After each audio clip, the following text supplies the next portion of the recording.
The joy of reading is in the escape, the discovery, and the stories that stay with us. In this warm and enlightening session, Sonali Bendre Behl joins Tina Narang, executive publisher at HarperCollins India, to reflect on the power of reading, the books that shape us, and the personal journey behind her new book, A Book of Books. Hello, I'm Tina Narang and I'm from HarperCollins India, and I am so happy to be here talking to Sonali Bendre, a big favorite for all of us. And I hope this is going to be a half hour of absolutely celebrating books and everything around them. So I'm going to start by introducing Sonali, who actually doesn't need an introduction, but I will still go ahead and tell you a little bit about her.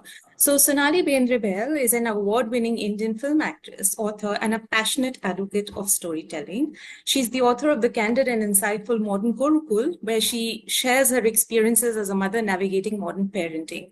Her enduring love for books inspired her to create Sonali's Book Club, a vibrant digital community celebrating literature and meaningful conversations. She is now embarking on a new chapter in her writing journey, offering readers a thoughtful exploration of books and their profound impact on our lives. Welcome, Sonali. Hi, Tina. It's a pleasure to be here, and I'm so looking forward to this conversation.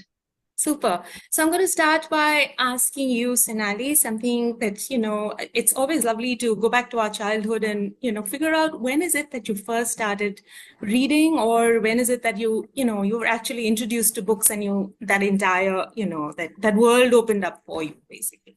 Well, for me, Tina, I remember books around me all the time. I don't know when I actually started reading, but it was home always had books around. My parents were always reading newspapers, books, magazines. It was always, that was the thing. There was a radio and books. That was the entertainment. There was no television. In fact, television didn't come into our homes till we were really grown up, like literally into my college. Television did not come into our homes. So the upbringing was that children should read books and not be watching television. So that was the idea. But also I had my childhood was like, it was like a gypsy. My childhood was like a gypsy. I was moving from one place to another. My father was in the central government services. So I've traveled the length and breadth of the country. Every 2 years, we've been in new city. Now, every few years, your classmates and your friends are changing, and you didn't have social media, and it was not so easy to keep in touch with old friends. You had to write letters and stuff. So the friends that were constantly with me were my sisters and my books, which were every time that there was a transfer and we were moving and everything was getting packed, one trunk was just of the books. And that was our favorite trunk, because the books and toys, where the books always seemed to be growing more and the toys kept getting less. And that's my remembrance of books. So for me, books have always held a very, very special place, kind of a security blanket, maybe. And I think I've used it as that also throughout my life. Lovely. And, it is so true that I think the time that there were no distractions, there was no television, for instance, I think we just kept, reading was that I think it was the primary pastime for everyone, and something that you did so easily and naturally. You didn't have to think about it. You just picked up a book. And the other thing that I think happened then more than it does now is that we read our books over and over again. We had our favorites. And like you see, you traveled with this trunk of books. I'm sure it was filled with all the books that, charmed you through your childhood and things like that. Yes, but I think, and for all of us, there is always that, the thing about what do books do really? And for me, I think one favorite analogy is, how in The Wizard of Oz, there's Dorothy who, through the tornado, she and her dog are just carried, to a different place. And that's, I think, what books do for us. So it's the beautiful thing that you remember from your childhood and all those books that are such a part of it. Yeah. You just you get transformed to another, you like transferred literally to another place. Absolutely. And Absolutely. sometimes, I mean, every time is not a completely happy time. And the unhappy times are the times when I've always reached for the book and it's transferred me to another place. And, it's just literally transported me, I would say, to another place. And the time passes and the hurt or the sadness passes with it. You get distracted, and it was such a great way to deal with things. Absolutely. I think they're like friends. You really, Yeah. you can be comfortable with them and you can say Yeah. whatever, and you can just, Yeah. take in the stories. I have I don't know if it's a funny story, but as I grew older and went to college, and there was something that somebody I knew in college would always say that there's nothing that a great facial or a great hair wash can't, every time you're sad, it can't solve. And I was like, oh, I never thought of that because I had never done it and I'd never been and done the things. And I said, my God, but that's so true about books for me. There was nothing that a good book or a favorite book or a dog-eared, read 100 times kind of book in a chapter that couldn't solve it, for you and just cure it for you at that point of time. Absolutely. And I think that enough can be said about the fact that, when you start really young, it's a habit that you build through life, basically. I think children who start reading young or who understand how lovely books can be. So do you have any advice for young parents who are, who want to start their kids on a reading journey, and what would you say to them? I had my son and the internet age had started, and it was just the beginning. The distractions came in, and I don't envy the parents today at all because it's such a tough competition. There's just so much of distraction, and to get that amount of time, I find it difficult to keep myself focused, and you're getting distracted so often. So to get a child to sit down and take the gadgets, which are so colorful and so much more attractive, away, and to get them to read black and white, which you can't zoom into and stuff like that, and getting them to read that is very challenging. And it was very challenging for my son. Sometimes some kids love reading, they just take to it, but most of them don't. It's an acquired thing. And like for me, it came because it was associated with so many good memories. So when I saw that my son, it was a struggle with my son to get him to read, I knew that children love stories. And every time I've told him a story or crinkled a book, this feeling that you have the touch and feel books and all, he has always been interested. So then I just tried to make the black and white and the simpler books more interesting, and which for me was trying to read them out with different voices, just so that I could keep him hooked onto reading, and then slowly made it into a habit. So there was no getting into bed unless we read a chapter. Slowly it became, okay, I will read the chapter because you're dying to know what's happening next, but then you have to read a chapter first and then I read the next chapter. Bedtimes became really long, and at some point, it used to be like my whole life till I think he was 12. And when I went for my treatment, was every single night bedtime did not end without us reading for a while. So if we were stepping out, me and my husband, it was after that. So can you imagine? That was really difficult to do. And my husband was like, he's 12 years old. What are you doing? Putting my son to bed even now. Who does that? I said, but no, I don't want to disturb it. This is beautiful. It was a great bonding time. And when I look back at it today, I think the bond I share with my son has a lot to do with us reading together in the bed. Uh, Even today, I mean, I don't know if my son's going to be okay with me sharing this, but even today, when he's not well, he's in university now, and he will call up, or when he comes and it's like he's not well, he'll say, Mama, can we watch something together? Can we read something together? It comes down to that. So I think it's associating it with some great times and good memories. So it was great for a mother-son bond, and it was great to get him hooked onto books and slowly into reading books also.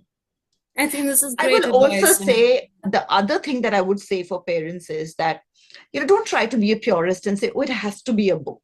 It can be audiobooks. I mean, especially kids, we don't know at that point. What if there is a mild dyslexia or there are so many other learning or reading, I wouldn't call them challenges, that they face. You don't have to call them a problem, but they are challenges and they're genuine. And so sometimes a child is not reading not because they're not interested in the story or the thing, but reading could be a problem. It can be a muscle in your eye not working properly, or it can be you needing glasses. There are a variety of reasons for it. So I'm a true believer in all kinds of reading. Audiobooks, I love them. In fact, for me personally, I have certain books that I want to hold and read, and there are certain books that I like on audio. And so I find that I can read a couple of books at the same time by using different mediums. 100%. Sonali, you've captured what happens with most of us. I think, you want a book to look at, and you also want to read it, it could be any format. You might be reading it on a Kindle, just, Yeah. so that it's for ease of carriage and Yeah. things like that. So that's very true. And also just going back to what, the lovely stories from how you and your son had a bedtime routine for reading. That is such a lovely thing. And I think that's something that you establish. It's something the kid will want every night. And it just starts I think that's the perfect way. And that's really ideal for young parents to try, Yeah. And a parent that reads around a child is also, there will be that interest in why are they holding a book? I'm also going to read a book, Absolutely. So Yes, it's great. I absolutely. think that's the perfect But way to get that started. Tina, but for that is obviously the ideal situation. But what happens to parents who themselves have not been into reading? Because, also, but I see that a lot in my generation where reading issues were not handled in schools. And so a lot of people who could love reading just grew up thinking that I don't like books, which is not true. If they could try out books in different ways, they will discover that, oh my God, I actually like books. It's just that the reading is a problem for me because I could be dyslexic or any of that sort of a thing. So I would say that if you try, even if you're listening to those books, I think it's more about discussing what you're reading and, oh, I'm so interesting. Let's both sit down. Just give me some time. I want to read. I want to just relax and read. So what you're doing is you're associating reading with everything relaxing and everything that you enjoy doing, and do it with things that you like. Oh, I'm going to take my cup of coffee and I'm going to sit down and read on this windowsill. If you're describing things like that to the child, you're creating associations with the child which are all happy and nice, and the child is constantly associating stories and books with beautiful moments and times where they see their parents not hyper and calmer.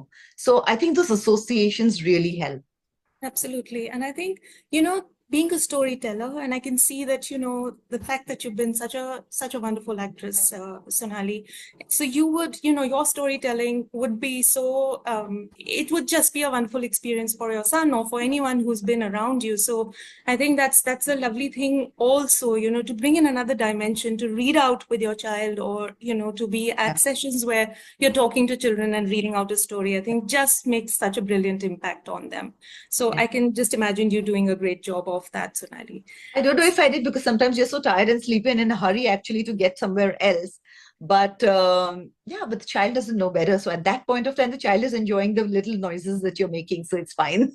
Absolutely. And I think your co-stars have often seen you reading a book and on sets. Was that happening a lot? I do recall someone mentioning that. Yes, that's true. But like I mentioned, books for me have been security blanket. And when I started acting, I came into a world which was like being on a different planet for me. From where I came from, this world I didn't know existed for the longest time. I mean, fashion, films was not something that was like, encouraged at home, or those were not the books. I mean, you got Reader's Digest, National Geographic, storybooks. These were the things that you read. I mean, it was not something that was encouraged. And so for me, getting into this line and people associated with it, it was very different.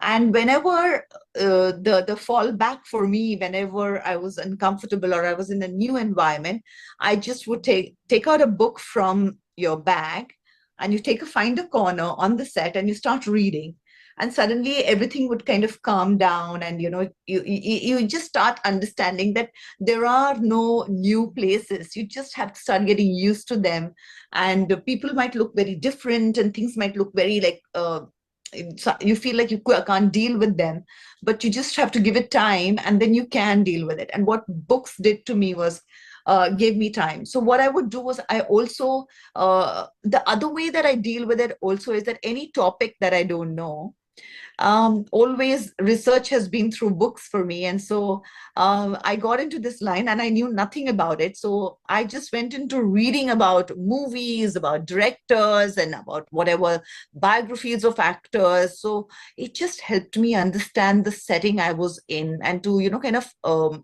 understand what was a normal behavior on a film set, even if it was not normal for me. That's really interesting to know, because I think that's kind of like training yourself to understand your environment and to do it through books, because now I think anyone, they just turn to the net. They don't really have to look very far, and there's so much there already for them to, kind of find out about various things, that professions, for instance, and, something that they're interested in. Yeah. But yes, but books to help you through that is always like, it's just this, you get into a world which is within, the environment that you're in, but you can still sit and be in that world very comfortably. I just feel that books do that, they allow you to be. So I think before we start talking about your exciting new book, Sonali, and I'm going to hold that up. Yes, this is releasing on World Book Day. There couldn't be a more perfect day, I think, for us to release it. It's a book that, for HarperCollins, read has been a really strong campaign. We want to publish books, but we also want to say that read them, read. And I think you were just the perfect person to write a book on books. We have so many books, but no one writes a book on books. So tell us a little bit about what it's been like to write this book, Sonali.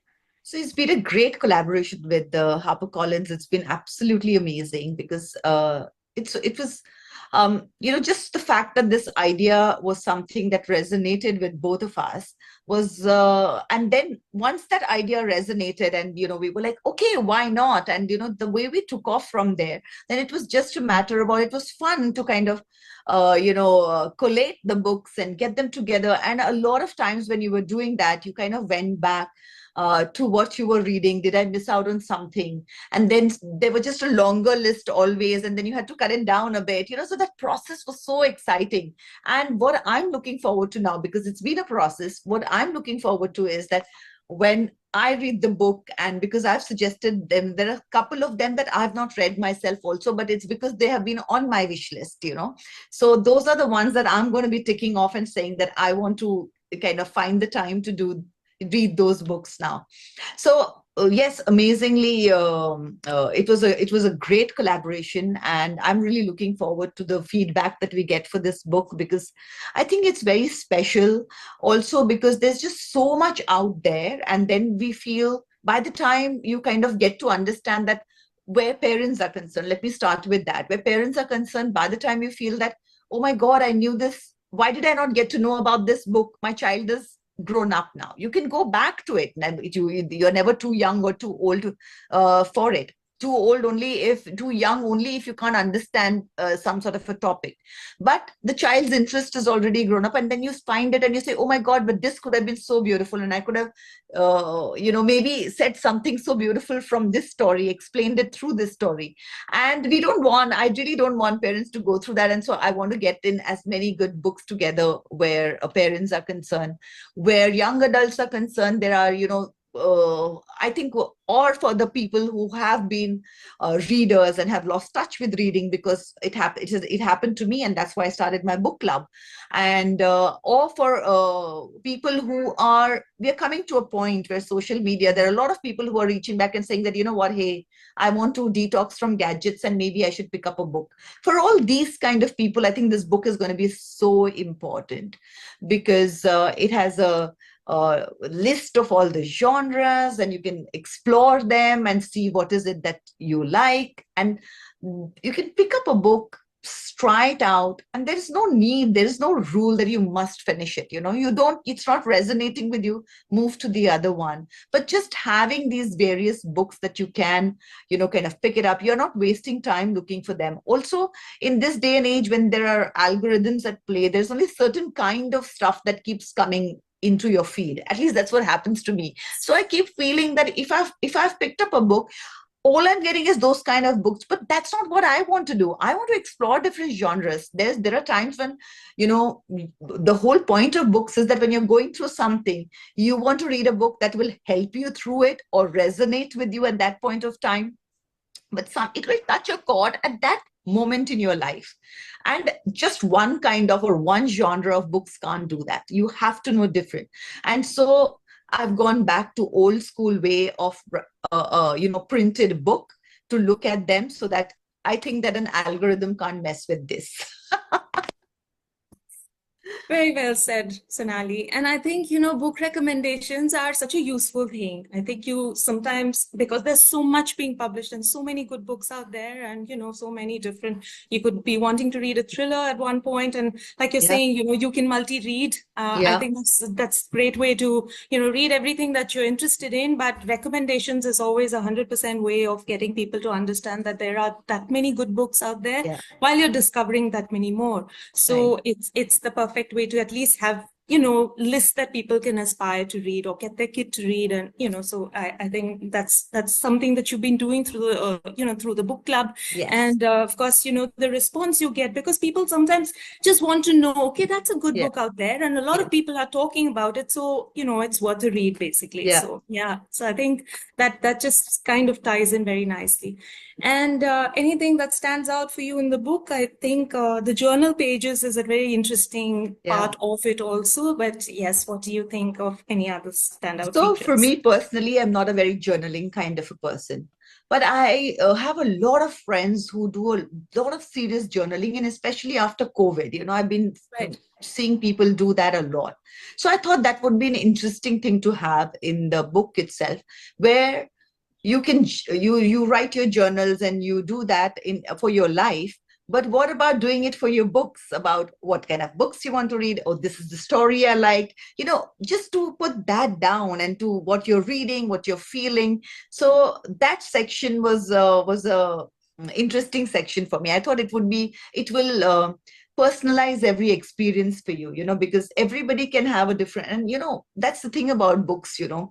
uh, when you read an entire book, what, Tina, you will take away from it, certain line that will really stay with you and you will feel for, is different from what I would take away and, hold on to.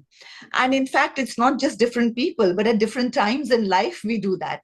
And Right. the beauty I used to love about my books is, underlining certain things with a pencil and writing. And then, when you went back and you kind of looked at it and you said, oh my God, why did I like this line so much at that time? It's so okay. But at that point of time, it was so profound. And that just shows you your journey. And so I felt that was kind of my way of journaling. And so, that idea kind of was used in the book. Right. And I think the fact that, the book talks to readers who are already readers and who like books and the world of books, but it also talks to readers, to people who aren't readers. So it's not prescriptive in that sense, but it just kind of, it lets you explore the possibilities that can come out of, being a reader or loving books. So Yeah. I think in that sense also it's like, opening doors for people who haven't understood or maybe haven't yet explored books to their Right. fullest. So yeah, so it does a lot of that as well. It kind of goes that entire circle of, book lovers Yeah. to people who need to discover it as well. Yeah. Yes. Yeah. I mean, you can see it, even though people say, oh, people are not reading as much and there's so much more viewing happening, but there's so many more new books being published every day. I get so many books being sent to me, and people are writing about different things and on different topics. So there are those people out there in the world who love them, are writing them, are publishing them. So yeah, let's do it for those, and maybe push that a little more on other mediums so that people understand that there has to be something to this reading, and maybe draw a few more into this world of ours. Absolutely. I think to let everyone celebrate books just the way that, we've always felt that they needed to be celebrated. So Yes. this book is, I'm sure, going to help a lot of people see that. And it's just going to be a nice keepsake for you to just dip into for all sorts of reasons. Yeah. And I think that's something that the book Yeah. is going to do. And I feel that, Sonali, your book club kind of has shown us over so many years that it's, been running so successfully, that there's, that's a world that you've inhabited for the longest time, loved books and just, found the perfect ones to recommend. So this just translates very nicely into a book that, talks about all of these Yeah, things. the book club was founded for this very reason, because when I got onto social media and I said, oh my God, what a wonderful way I could use it. And I was out of the habit of reading after my child. And, I just wanted to get back into reading. And that's how I started the book club, and using what I would say was social media in a positive way was the way I was looking at it. And then it just took a life of its own. We've completed 8 years. and it's such a strong and beautiful community. And I actually understood the strength of my book club community when I went through my illness, because they were also there, and we read books together even at that point of time. And you know what? It's not always that your recommendations are right, but the beauty of a book club is when everything that you read is not perfect, where you can come back and say, hey, I didn't enjoy it so much. That's absolutely fine. You're not meant to enjoy all the books. It's okay. I mean, people who are voracious readers have very strong likes, dislikes, and things that they don't like. So a lot of people say that, no, I didn't like the book, maybe I'm not into reading. And I keep telling them that it has got nothing to do with you. It's got something to do with the book and the genre and the story.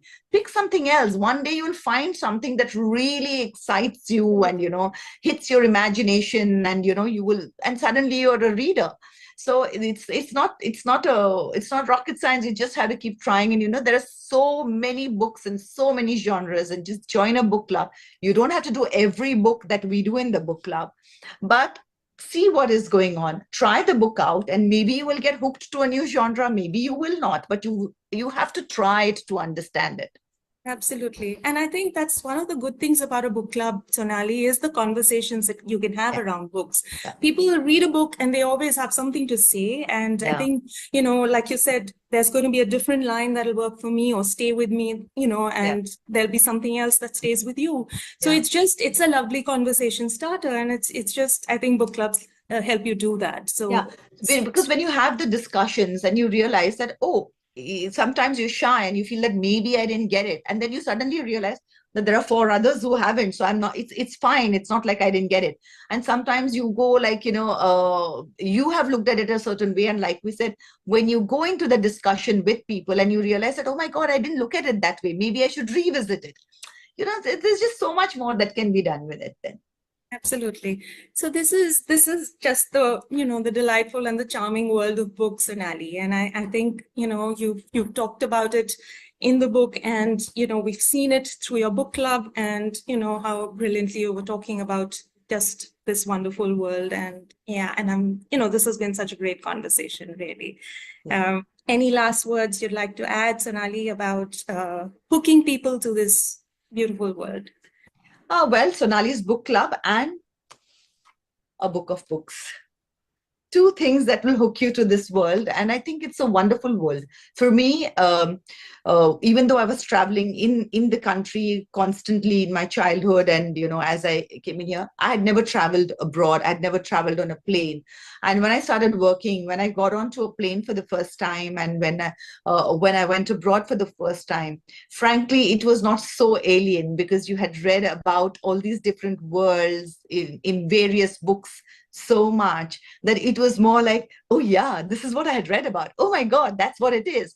So, I think the best way to travel is through books, because you can't always travel the entire world, budget wise, time wise, everything wise, so but you can just pick up that book. It barely costs you anything, and you can travel to any corner of the world. In fact, out of this world, you can, read science fiction and you're in the galaxy. And, so the kind of traveling that you can do with the books in budget is amazing. So for me, that's what books did for me. They opened a world beyond our planet to me, because I was a science fiction freak. I loved science fiction. So, there were so many things that I realized that emotionally, the way I did, it makes you empathetic, I would say, because you go through so many emotions with various characters when you live with them, and the way they deal with lives in the stories, that I found that when stuff happened in my life, there was always somewhere in my subconscious a story that had been read somewhere, and you could connect with it, and it always helped me navigate tough times in my life. I always felt it came from books and the reading. In fact, when I went through my illness, that helped my son go through and deal with my illness better, because we didn't realize it, but we had done a book before, in which a family goes through cancer, and how, so the first line that my son said was that, I've read this book with you, Mama, and it's going to be tough on the entire family. And when my 12-year-old says that to me, and I'm like, oh my God, thank God for that book, and thank God I'd read it to him, because it was so much easier for him to understand this life-altering change that was happening to our world had been turned upside down.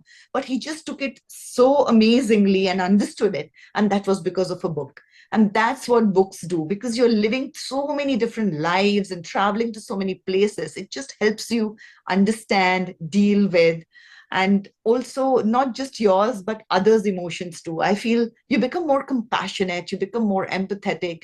And I really feel our world needs that, our world really needs more readers who can understand various viewpoints and be okay with it. Absolutely. Sonali, you couldn't have said it better. You've just put it so wonderfully, and it's the transformative power of books, and it's worth celebrating. So thank you. This has been so, so good chatting with you, Sonali. Thank you. Thank It you. was fun. I'm really looking forward to the launch of the book. So guys, A Book of Books. We love it. I hope you do too. Thank you. Thank you, Tina. It was wonderful. Thank you so much. Thank you. Bye.